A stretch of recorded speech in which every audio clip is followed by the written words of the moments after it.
नमस्कार दोस्तों, हम सच न्यूज में आप सभी का स्वागत है। मैं अनिल अंचल लेकर हाजिर हूं सागवाड़ा शहर सहित आसपास की खास हलचल को। तो फिर चलिए खबरों के सिलसिले को आगे बढ़ाते हैं।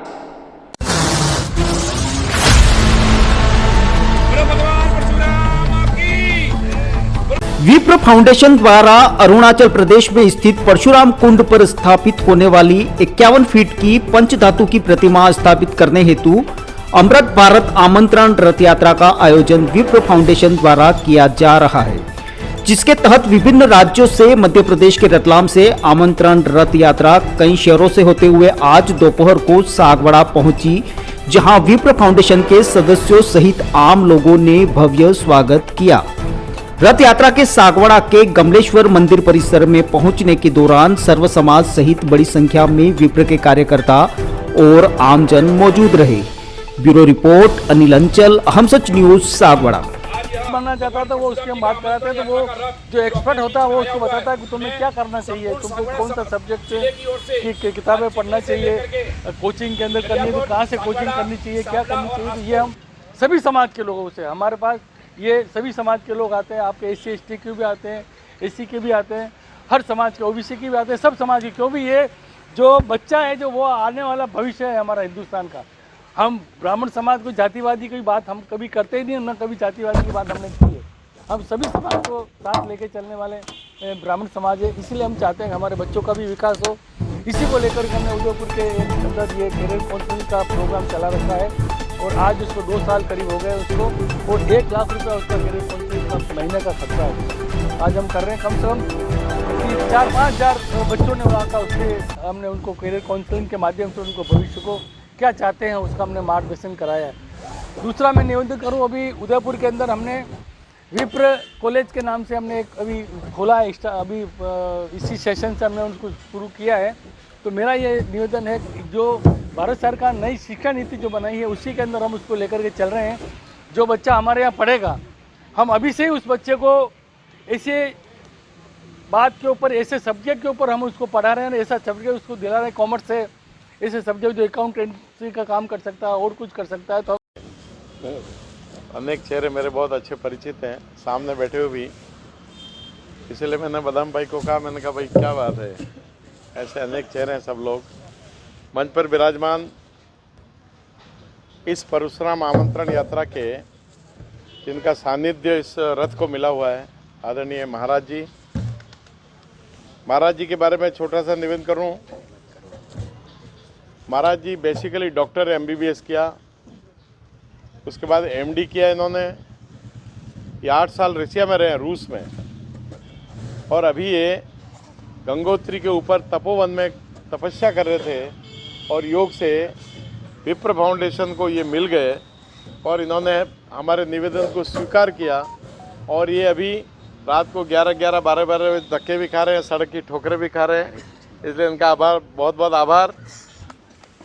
आदरणीय भाई KK शर्मा साहब और हमारे सबके, मेरे भी मार्गदर्शक कह सकता हूँ, आदरणीय सत्यनारायण जी भाई साहब सोनी, यहाँ के पूर्व अध्यक्ष रहे हैं नगर पालिका के, आदरणीय भाई रावल जी, मेरे छोटे भाई शंकर जी, प्रधान साहब चरपोटा जी, अशोक जी गणोली, महिला मोर्चे के अध्यक्ष जी, संचालक महोदय, इधर हमारे बांसवाड़ा जिले के जिलाध्यक्ष विप्र फाउंडेशन के भाई योगेश जी, आदरणीय विकास जी, हेमेंद्र जी, सामने विराजे हुए सभी भाई और बहनों,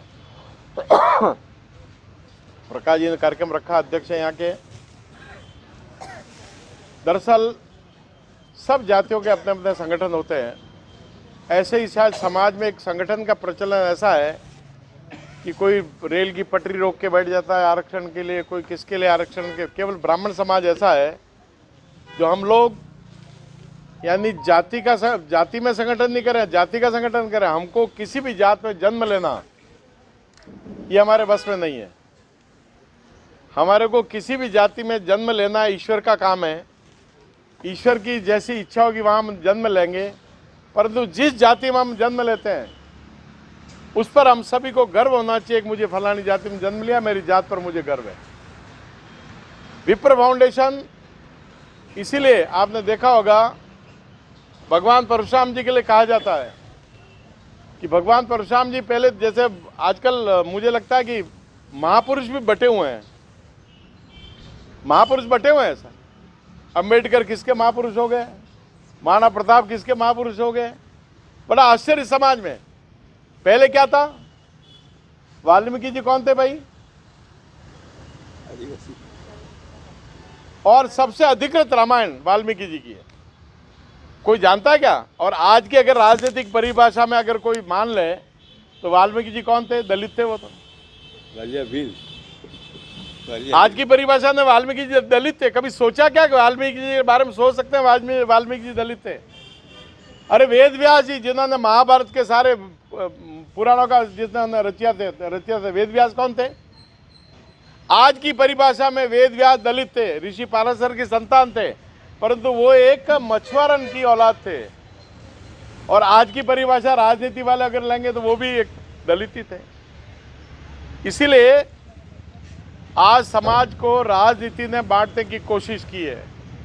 हम सब कभी, और ब्राह्मण तो कभी बटा ही नहीं। ब्राह्मण तो गांव में, अगर किसी गांव में एक ब्राह्मण परिवार रहता है, एक पंडित जी रहता है, पूरा गांव पंडित जी धोख लगता है।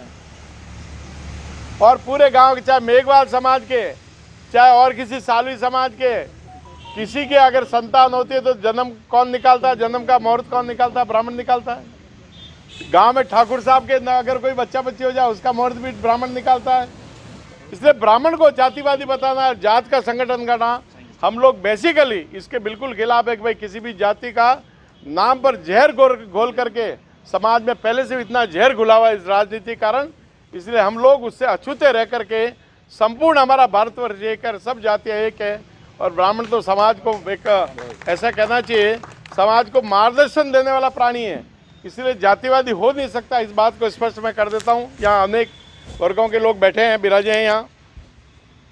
भारत सरकार की एक योजना है, मोदी जी ने एक प्रसादम योजना चलाई।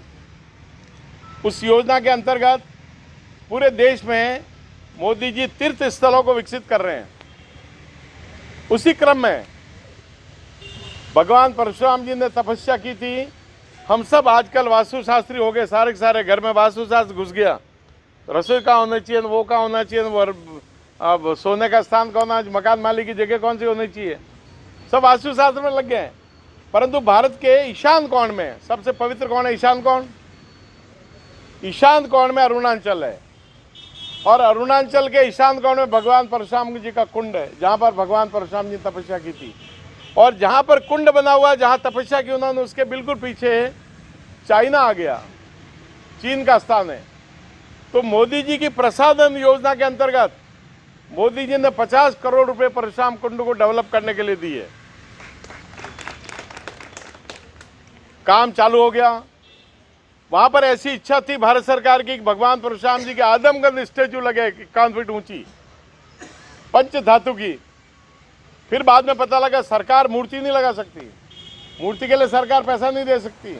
भारत सरकार ने मूर्ति का आदेश भी दे दिया 6 करोड़ 35 लाख में। जिन्होंने श्रीनाथ जी में शिव जी की मूर्ति लगाई थी वही कारीगर है। बाद में जब पता लगा तो वहाँ उसके जल शक्ति मंत्रालय हमारे गजेंद्र सिंह जी शेखावत के पास है, राजस्थान के योग से। उन्होंने ढूंढा भाई मूर्ति कौन सी संस्था लगा हुआ है, उसमें से ब्राह्मणों की संस्था छठ के एक भाई विप्र फाउंडेशन को काम दिया जाए। हम लोग दिल्ली गए, उनसे बातचीत की, फिर अरुणाचल गए, वहाँ के चीफ सेक्रेटरी के साथ हमने बात की, और योग से अरुणाचल सरकार ने भी 50 करोड़ रुपए की घोषणा कर दी ताकि वो 100 करोड़ रुपए लगेंगे। और योग ऐसा बैठा, वहाँ एक महाराज है जो 62 साल से वहीं रहते हैं, बिल्कुल जंगल है। आपको आश्चर्य होगा बंधुओं, एक गौशाला चला रखी है वहाँ।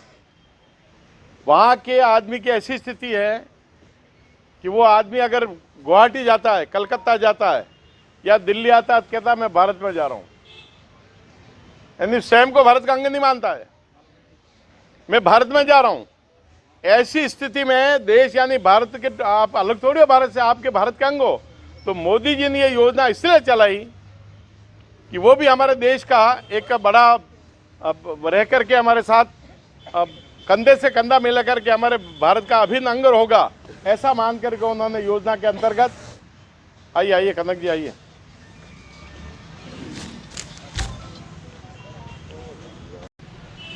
भगवान परशुराम की विशाल मूर्ति के स्थापना और इसकी रथ परशुराम कुंड आमंत्रण यात्रा के रूप में राष्ट्रीय अध्यक्ष जी आदरणीय धर्मनाथ जी भाई साहब, साथ में पधारे प्रदेश के अध्यक्ष जी, संत वृंद जिनका नाम मैं प्रणाम करता हूँ, आदरणीय सत्यनारायण जी, भाई तेज जी, अनीता जी और उपस्थित सभी विप्र फाउंडेशन के सभी महानुभाव। मुझे प्रकाश भाई ने मुझे सूचना दी थी कल रात को ही कि आना ही है, लेकिन आज ग्रामीण मंडल की कार्य समिति होने की वजह से मैं वहाँ जेठाना में था और वहाँ एक जगह और का थोड़ा इमरजेंसी काम था, वो करके मैं ढूंढ ही रहता कि स्थान कहाँ स्थान के, फिर याद आया घोरेश्वर मंदिर में ही है। यहाँ गाड़ी लेके जा ही रहा था, इतने में आपको देखा, आप सबके दर्शन पाए, आपका मैं बहुत बहुत आभार व्यक्त करता हूँ। और इस समय में एक बड़ा अभियान लेके जो चले हैं और जिस देश को हम परम वैभव पर पहुँचाना चाहते हैं, हमारा यह देश में प्रत्येक व्यक्ति बहुत ही सुख समृद्धि से परिपूर्ण रहे, संतों का आशीर्वाद, यह देश ऋषि मुनियों का देश है। और इसलिए हम मनुष्य मात्र जीव समभाव से देखते हुए, सुख दुख की चिंता करते हुए, जिस तरह से इस समाज में हम मानव के इस जिस प्रकार का हमारा स्वभाव व्यवहार जिस तरह का रहना चाहिए, उसी हिसाब से यह संदेश इसी प्रकार का है कि हम सब मिल कर के भगवान परशुराम के इस महान यज्ञ में हम हमारा समर्पण हम इसमें कुछ भी करें और इस कार्यक्रम में सम्मिलित हो। और उसके निमित्त आप यहाँ पर पधारे हैं। मैं कह रहा हूँ कि यह प्रधानमंत्री जी नरेंद्र भाई मोदी जी के नेतृत्व में यह देश आगे बढ़ रहा है और विश्व में भी अपना नाम हो रहा है। और जिस तरह से काशी विश्वनाथ का हो, चाहे वो अयोध्या राम मंदिर का हो, चाहे वो अपना किसी भी धर्म स्थान का हो, आज सब लोग ये प्रसन्न हैं कि वाकई में यह जो एक अभूतपूर्व कार्य किसी ने नहीं देखा, इसको ये संस्कृति को बचाए रखने के लिए हमें इस देश के अंदर जिस प्रकार की सेवा चाहिए, इस प्रकार की मन की भावना जब से 2014 से लेकर के अभी तक 8-9 वर्ष के अंदर जिस प्रकार का देश के अंदर माहौल तैयार हो रहा है, और इसके कारण से आज यह भारत देश एक संगठित होकर के आगे बढ़ रहा है। कुछ ऐसी विदेशी ताकतें हैं जिसका बहुत ही मैं कहना चाहता हूं कि वो इतना अनर्गल बयानबाजी कर रहे हैं, और विशेषकर हमारे इन बंधुओं के ऊपर जिस प्रकार से वामन विश्राम जैसा व्यक्ति जिस प्रकार से दिल्ली के अंदर दहाड़ता है, और एक दूसरे 2-4 और हैं जो यहाँ से आदिवासी बंधुओं को भी वहाँ ले जा करके इनको ट्रेनिंग देने का काम कर रहे हों, चाहे कोई भी हो। यहाँ शांति थी, लेकिन कुछ लोग वहाँ से आकर के ये ट्रेनिंग दे करके यहाँ पर ये वातावरण दूषित करने का काम हुआ है। इस प्रकार की स्थिति में हम सब चिंता में हैं, और चिंता में हैं कहाँ से कहाँ स्थिति बनने वाली है। इस प्रकार का नहीं होना चाहिए, और अब सब साथ में मिल कर रहें, हमारा सौहार्दपूर्ण वातावरण बने। यह परिपाटी लंबे समय से सनातन धर्म के हिसाब से हम सब मानने वाले लोग हैं, यानी कि हर व्यक्ति इसका प्राकृतिक पूजक है और हर व्यक्ति मूर्ति पूजक भी है, और सब जो है वो इस दिशा में हमारा जो निमित्त कार्यक्रम है उसके निमित्त हमारा ये साधना का ये जो माध्यम है, उसके माध्यम से मनुष्य अवतार में उस किस रीति और किस संस्कृति से चलना चाहिए, यह ज्ञान हमें प्राप्त हो रहा, इसी से हम मानव कहला रहे हैं। ये हमारे जीवन जीने की पद्धति है। उस पद्धति के बारे में विशाल रूप से जिस तरह से संत वृंद कहते हैं, इनके आगे मुझे नहीं बोलना है, लेकिन फिर भी इस प्रकार का भाव हम सब कायम करें, और उसके अंदर मानवीयता का नामकरण जिस प्रकार से हो, और मानवीयता को ध्यान में रखते हुए हम सबको मिल करके चलना है। और ये परशुराम कुंड आमंत्रण यात्रा का जो उद्देश्य है उसको हम पूरा करने में हम सब सहभागी बने, और आप सबका स्वागत करते हुए मेरी बात को रोकता हूँ। बहुत बहुत धन्यवाद। तो मैं प्रणाम करता हूँ। सबसे पहले तो मैं इस परिसर में बैठे हुए महादेव मंदिर में जय जयकार करना चाहता हूँ। हर हर महादेव, हर हर महादेव, परशुराम भगवान की जय हो। बहुत ही खुशी का अवसर है कि आज हमारे बीच परम सम्मानीय हमारे धर्मनाथ जी जोशी एक रथ यात्रा के साथ में महाराज जी के साथ पधारे हैं। एक नया संदेश है और इनका जो भाषण हुआ था, इन्होंने ये कहा था कि हम जातिवाद से ऊपर उठकर कुछ काम करना चाहते हैं, यानी हम राष्ट्रवादी लोग हैं। हमें हमारे धर्म, हमारी संस्कृति और हमारी परंपराओं को जिंदा रखेंगे तो ही हम भारत देश को जिंदा रख पाएंगे। और इस पुण्य अवसर पर आप सभी लोग पधारे हैं। विप्र फाउंडेशन की ओर से मैं आप सबका आभार प्रकट करता हूँ, धन्यवाद देता हूँ। सभी अतिथियों का पुनः स्वागत करते हुए मैं आप सबका धन्यवाद देता हूँ। दोस्तों, अगर आपको हमारी खबरें अच्छी लगे तो अहम सच न्यूज चैनल को सब्सक्राइब जरूर करें। धन्यवाद दोस्तों। अभिभावकों,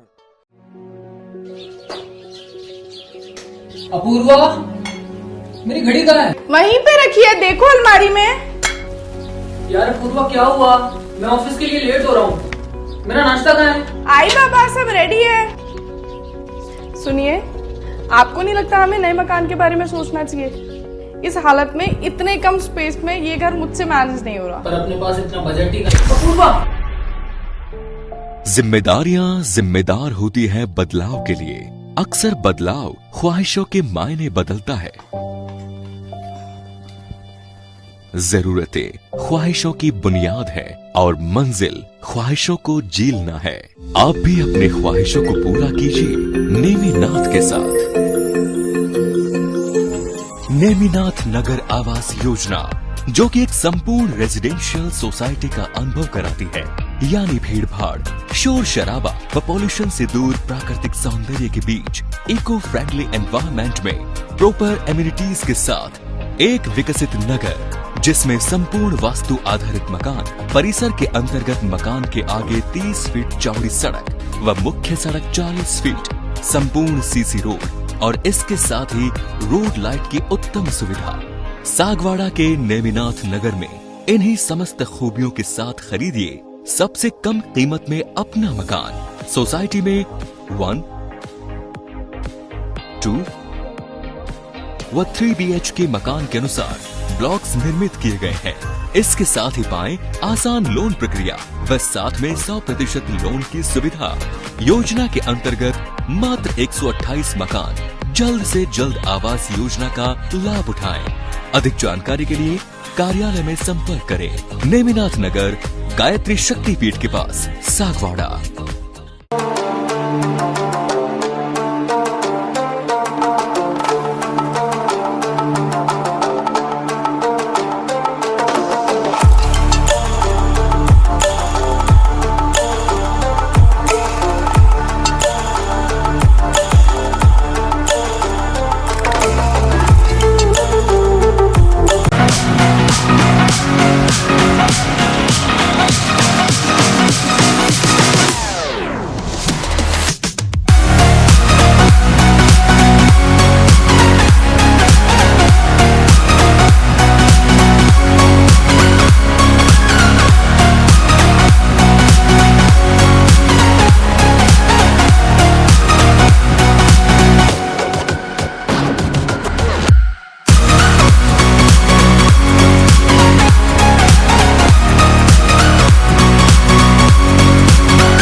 सबसे पहले तो मैं अभी जो ये त्योहारों का सीजन आ रहा है उसके लिए मैं दीप होंडा सर्विस पॉइंट की तरफ से आपको हार्दिक शुभकामनाएं देता हूं। हमारी फर्म पिछले 19 वर्षों से लगातार आपकी सेवा में तत्पर है और आगे भी हम आपके प्रेम व सहयोग से आगे भी अपनी सेवाएं जारी रखेंगे। दोस्तों, अगर आपने हमारे चैनल अहम सच न्यूज़ को अभी तक सब्सक्राइब नहीं किया है तो इसे आज अभी और इसी वक्त चैनल को सब्सक्राइब करें ताकि सागवाड़ा शहर सहित आसपास की ताज़ा खबरें आप तक पहुंच सके।